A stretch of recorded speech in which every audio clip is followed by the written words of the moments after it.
The PlayStation Portal is finally out, and there are a plethora of mixed reviews about it, whether it be on Twitter, Reddit, YouTube, anywhere else for that matter. But is it really that bad of a product? First things first, let's take a look around. Starting with the right side, you have the menu button, the iconic face buttons mute, and the right analog stick. And on the opposite end, you have the left analog stick, the directional pad, the capture button, and the PlayStation button. Taking a look up top, you have the speaker grills, then from left to right, you have the power button, the PlayStation Link button, and then the volume buttons. Then at the bottom, you have a USB-C port for charging, a headphone jack, and a microphone.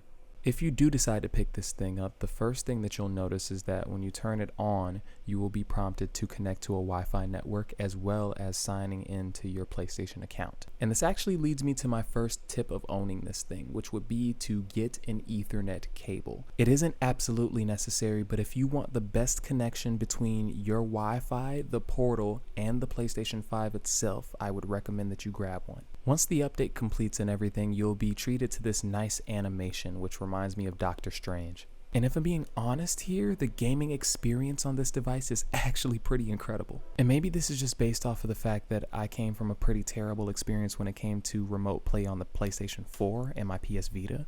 But if you're looking at this footage right now, and I know it doesn't do the best when it comes to comparing how it actually looks and feels in real life, during most of my time having this device, it has made me feel like I've been playing these games natively on the PlayStation 5 itself, or some type of handheld with internals that can actually rival the Steam Deck. Now, there are certain games where I would never dare pick up this device to play a game, and that would be something like Call of Duty, OlliOlli 2, which I've been playing a lot of recently, and really any other game that you can think of that requires a lot of fast twitch motion, right? There is still quite a little bit of delay.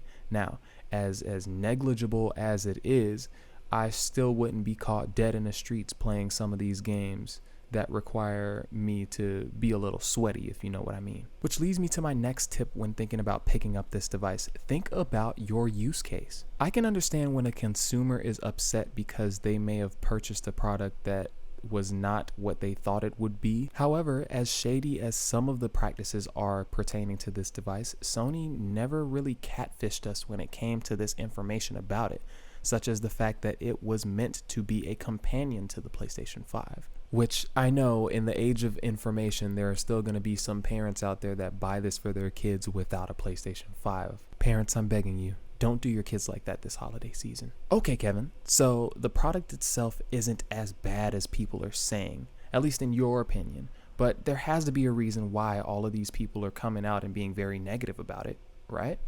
Today, on Just the Facts, with Jay Jonah Jameson, the Mafia are turning the streets of Manhattan into a gang war.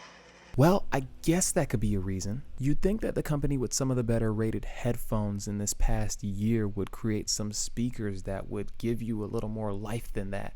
However, these speakers come off as very, very, very tinny. But that's not too bad. I could just use one of my pairs of headphones. Hold on a minute. So it seems that Sony has made it mandatory to use their Link technology in order for you to use wireless headphones with the device.